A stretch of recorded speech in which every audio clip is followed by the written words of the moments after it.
ಪ್ರವಚನ ಕಾರ್ಯಕ್ರಮ ಮುಂದುವರಿತಾ ಇದೆ.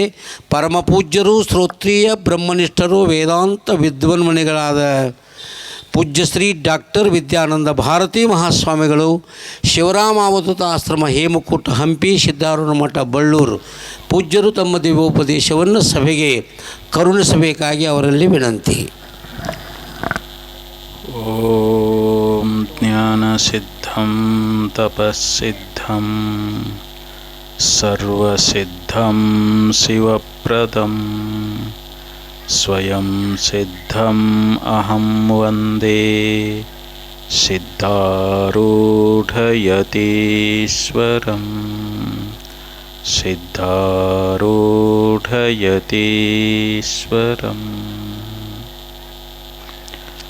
ಅದ್ವೈತ ಸಾರ್ವಭೌಮ ಚಕ್ರವರ್ತಿ ಜಗದ್ಗುರು ಸಿದ್ಧಾರೂಢ ಮಹಾಸ್ವಾಮಿಗಳವರ ಪವಿತ್ರ ಚರಣಾರವಿಂದಗಳಲ್ಲಿ ಅನಂತ ಶಿರಸಾಷ್ಟಾಂಗ ಪ್ರಣಾಮಗಳನ್ನು ಸಮರ್ಪಿಸಿ, ಮೌನಯೋಗಿ ಜಗದ್ಗುರು ಗುರುನಾಥಾರೂಢ ಮಹಾಸ್ವಾಮಿಗಳವರ ಪವಿತ್ರ ಚರಣ ಕಮಲಗಳನ್ನು ಎನ್ನವೃಣ ಮಂದಿರದಲ್ಲಿ ಧ್ಯಾನಿಸಿಕೊಂಡು, ಕ್ಷೇತ್ರಾದಿ ದೇವತೆಗೆ ಅನಂತ ಸಾಷ್ಟಾಂಗ ಪ್ರಣಾಮಗಳನ್ನು ಸಮರ್ಪಿಸಿ, ಸಾಧು ಚಕ್ರವರ್ತಿ ವಿಶ್ವಕುಟುಂಬಿ ಪಂಚಮಠಾಧೀಶ ನಿರಾಭಾರಿ ಶಿವಾವತಾರಿ ಸ್ಥಿತಪ್ರಜ್ಞಾ ಜಗದ್ಗುರು ಡಾಕ್ಟರ್ ಅಪ್ಪಾಜಿಯವರ ಪವಿತ್ರ ಚರಣಾರವಿಂದಗಳಲ್ಲಿ ಅನಂತ ಕೋಟಿ ಶಿರಸಾಷ್ಟಾಂಗ ಪ್ರಣಾಮಗಳನ್ನು ಸಮರ್ಪಿಸಿ, ವೇದಿಕೆ ಮೇಲೆ ಆಸೀನರಾದ ಪರಮ ಪೂಜ್ಯ ಪೂರ್ಣಾನಂದ ಭಾರತೀ ಮಹಾಸ್ವಾಮಿಗಳವರಿಗೂ, ಪೂಜ್ಯರಾದ ಮಲ್ಲೇಶ್ವರ ಶರಣರಿಗೂ, ಮಾತು ಶ್ರೀ ಅನಸೂಯಮತಾಯಿಯವರಿಗೂ ಅನೇಕ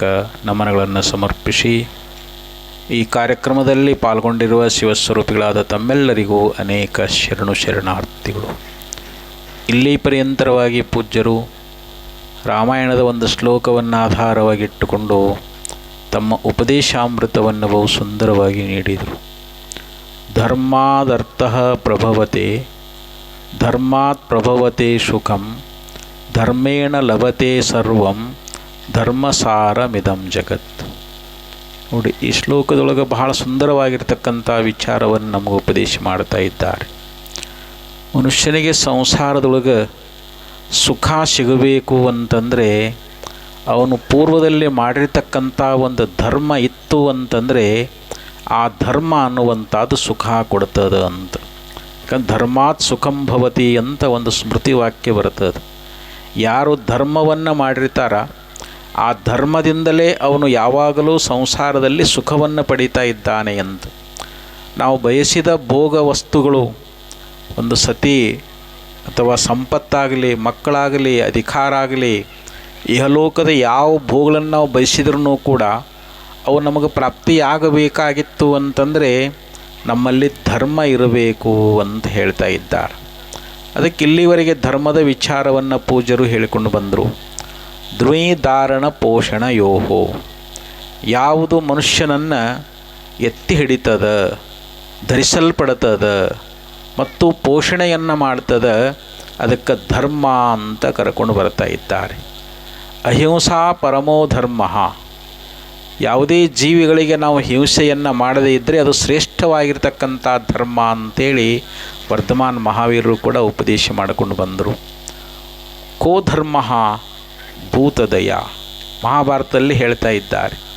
ನಿಜವಾದ ಧರ್ಮ ಯಾವುದು ಅಂತಂದರೆ ಜೀವಿಗಳಲ್ಲಿ ನಾವೇನು ಕರುಣೆಯನ್ನು ತೋರಿಸ್ತಾ ಇದ್ದೇವಲ್ಲ ಅದು ನಿಜವಾದ ಧರ್ಮ ಅಂತ ಹೇಳಿಸ್ಕೊಳ್ತದೆ.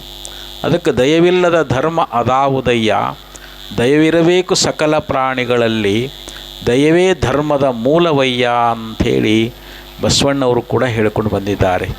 ಅಂದರೆ ಜೀವಿಗಳಲ್ಲಿ ನಾವೇನು ಕರುಣೆಯನ್ನು ತೋರ್ತಾ ಇದ್ದೀವಿ, ದಯಾ ಅಂತಂದ್ರೇನು, ಕಷ್ಟದಲ್ಲಿರುವಂಥ ಜೀವಿಗಳ ಒಂದು ಕಷ್ಟವನ್ನು ಕಂಡು ಅವರಿಗೆ ಏನಾದರೂ ಸ್ವಲ್ಪ ನಾವು ಸಹಾಯವನ್ನು ಮಾಡಿ ಅವರಿಗೆ ಬಂದ ಕಷ್ಟವನ್ನು ನಾವು ದೂರ ಮಾಡಿದ್ದೀವಿ ಅಂತಂದರೆ ಇದು ನಿಜವಾದ ಮನುಷ್ಯ ಧರ್ಮ ಅಂತ ಹೇಳಿಸ್ಕೊಳ್ತದೆ.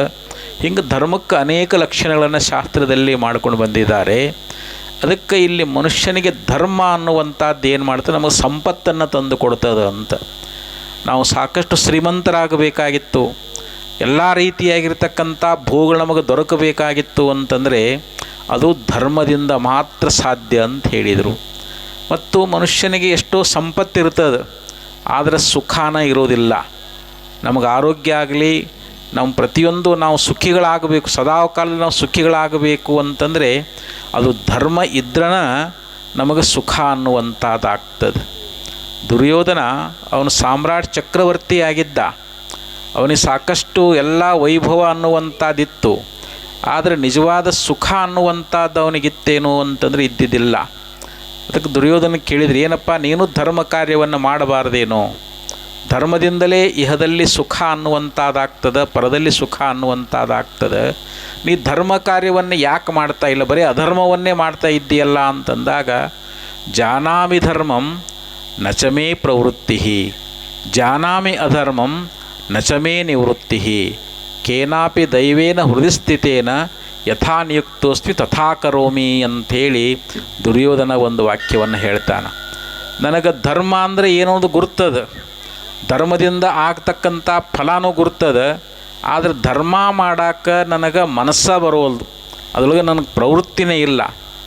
ಜಾನಾಮಿ ಅಧರ್ಮಂ, ಅಧರ್ಮದಿಂದ ಏನು ದುಃಖ ಆಗ್ತದೆ, ಅಧರ್ಮದಿಂದ ಯಾವ ಅಧೋಗತಿ ಆಗ್ತದೆ ಅದನ್ನು ತಿಳ್ಕೊಂಡೀನಿ, ಆದರೆ ಅಧರ್ಮವನ್ನು ನನಗೆ ಬಿಡಾಕ ಆಗ್ತಾ ಇಲ್ಲ. ಯಾಕಂದರೆ ಕೇನಾಪಿ ದೈವೇನ ಹೃದಯಸ್ಥಿತೇನ, ನನ್ನ ಹೃದಯದೊಳಗೆ ಯಾವುದೋ ಒಂದು ದೈವ ಅನ್ನುವಂಥದ್ದು ಇದ್ದುಕೊಂಡು ಅದು ಯಾವ ರೀತಿಯಾಗಿ ಪ್ರೇರಣೆ ಮಾಡ್ತಾ ಇದೆಯೋ ಅದರಂತೆ ನಾನು ಪ್ರವೃತ್ತನಾಗ್ತಾ ಇದ್ದೀನಿ ಅಂಥೇಳಿ ಹೀಗೆ ದುರ್ಯೋಧನ ನುಡಿತಾ ಇದ್ದಾನೆ. ಅದಕ್ಕೆ ನಾವು ಧರ್ಮದ ಒಂದು ವಿಚಾರವನ್ನು ಶಾಸ್ತ್ರಗಳಿಂದ ಗುರುಗಳಿಂದ ಸರಿಯಾಗಿ ತಿಳ್ಕೊಂಡು ಆ ಧರ್ಮ ಮಾರ್ಗದಲ್ಲಿ ನಾವು ಪ್ರವೃತ್ತರಾದೀವಿ ಅಂತಂದರೆ ಆ ಧರ್ಮ ನಮ್ಮನ್ನು ಹಿಂಬಾಲಿಸಿಕೊಂಡು ಬರ್ತದೆ. ಅದಕ್ಕೆ ಒಂದು ಶ್ಲೋಕದಲ್ಲಿ ಹೇಳ್ತಾ ಇದ್ದಾರೆ, ಧರ್ಮೇ ಮತಿರ್ಭವತು ಪುರುಷೋತ್ತಮಾನಾಂ ಸೈ ಏಕ ಏವ ಪರಲೋಕ ಗತಸ್ಯ ಬಂಧು ಅರ್ಥ ಸ್ತ್ರೀಯಶ್ಚ ನಿಪುಣೈರಪಿ ಸೇವ್ಯಮಾನ ನೈವಾಪ್ತಮುಪಯತ್ ನಚ ಸ್ಥಿರತ್ವಂ ಅಂಥೇಳಿ ಮಹಾಭಾರತದಲ್ಲಿ ಹೇಳ್ಕೊಂಡು ಬಂದರು. ಧರ್ಮೇ ಮತಿರ್ಭವತು ಪುರುಷೋತ್ತಮಾನಾಂ ಅಂದರೆ ನಮ್ಮ ಮತಿಯನ್ನು ನಮ್ಮ ಬುದ್ಧಿಯೊಳಗೆ ಯಾವಾಗಲೂ ಧರ್ಮ ಅನ್ನುವಂಥದ್ದು ಅದು ನೆಲೆಗೊಳ್ಳಬೇಕು, ಅದು ಸ್ಥಿರಗೊಳ್ಳಬೇಕು ಅಂತ. ಯಾಕಂದ್ರೆ ನಾವು ಧರ್ಮ ಕಾರ್ಯದಲ್ಲಿ ತೊಡಗಬೇಕು ಅಂತ ಅರ್ಥ ಇಲ್ಲಿ. ಯಾಕಂದರೆ ಸೈ ಏಕ ಏವ ಪರಲೋಕ ಗತಸ್ಯ ಬಂಧು, ನಾವು ಈ ಶರೀರವನ್ನು ಬಿಟ್ಟು ಪರಲೋಕಕ್ಕೆ ಹೋಗ್ತಾ ಇದ್ದೇವಲ್ಲ, ಪರಲೋಕಕ್ಕೆ ಹೋಗಬೇಕಾದ್ರೆ ನಮಗೆ ನಿಜವಾದ ಬಂಧು ಯಾರು ಅಂತಂದರೆ ನಾವು ಮಾಡಿರ್ತಕ್ಕಂಥ ಧರ್ಮ ಅನ್ನುವಂಥದ್ದು. ಯಾಕಂದರೆ ಧನಾನಿ ಭೂಮೌ ಪಶವಶ್ಚ ಗೋಷ್ಠೆ ಭಾರ್ಯಾ ಗೃಹದ್ವಾರೆ ಜನಸ್ಮಶಾನೆ ದೇಹಶ್ಚಿತಾಯಾಂ ಪರಲೋಕ ಮಾರ್ಗೆ ಧರ್ಮಾನುಗೋ ಗಚ್ಚತಿ ಜೀವ ಏಕಃ ಅಂತ ಹೇಳಿದರು. ನಾವು ಸಾಯುವಾಗ ನಾವು ಗಳಿಸಿದಂಥ ಬಂಗಾರ ಬೆಳ್ಳಿ ದುಡ್ಡು ನಮ್ಮ ಜೊತೆಯಲ್ಲಿ ಬರ್ತದೇನು ಅಂತಂದರೆ ಇಲ್ಲ. ನಾವು ಎಲ್ಲಿ ಟ್ರೆಜರಿ ಒಳಗಾಗಲಿ ಬ್ಯಾಂಕ್ನೊಳಗೆ ಇಟ್ಟಿದ್ದೇವೆ ಅಂದ್ರೆ ಅದು ಅಲ್ಲೇ ಇರ್ತದೆ. ಮತ್ತು ನಾವು ಸಾಕಿದ ಆಕಳಾಗಲಿ ಎಮ್ಮೆ ಆಗಲಿ ಕುದುರೆ ಆಗಲಿ ಪ್ರಾಣಿಗಳು ಇವಾದರೂ ಬರ್ತಾವೇನು ಅಂತಂದರೆ ನಾವು ಎಲ್ಲಿ ಕಟ್ಟಿರ್ತೀವೋ ಅಲ್ಲೇ ಇರ್ತಾವೆ, ಅವು ಕೂಡ ನಮ್ಮ ಹಿಂದೆ ಬರೋಂಗಿಲ್ಲ. ಹೋಗಲಿ ಹೆಂಡತಿ ಆದರೂ ಬರ್ತಾಳೇನು ಅಂತಂದರೆ ಹೆಂಡತಿ ಸ್ಮಶಾನದೊಳಗೆ ಬರ್ತಾಳೆ ಅಷ್ಟೆ, ಆಕೆಯೂ ಕೂಡ ನಮ್ಮ ಜೊತೆಯೊಳಗೆ ಬರೋಂಗಿಲ್ಲ. ನಮ್ಮ ಸ್ನೇಹಿತರಾದರೂ ಬರ್ತಾರೇನು ಅಂತಂದರೆ ಜನಸ್ಮಶಾನೆ, ಅವರು ಸ್ಮಶಾನ ತನಕ ಬರ್ತಾರೆ ಹೊರತು ಅವರೂ ಕೂಡ ನಮ್ಮ ಹಿಂದೆ ಬರೋಂಗಿಲ್ಲ. ಹಾಗೆ ನಮ್ಮ ಹಿಂದೆ ಬರುವಂಥದ್ದು ಯಾವುದು ಅಂತಂದರೆ ಧರ್ಮಾನುಗೋ ಗಚ್ಚತಿ ಜೀವ ಏಕಃ, ಅಂದರೆ ಅವನು ಮಾಡಿರ್ತಕ್ಕಂಥ ಧರ್ಮ ಅಥವಾ ಅಧರ್ಮ ಅನ್ನುವಂಥದ್ದು ಅವನನ್ನು ಹಿಂಬಾಲಿಸಿಕೊಂಡು ಬರ್ತದೆ.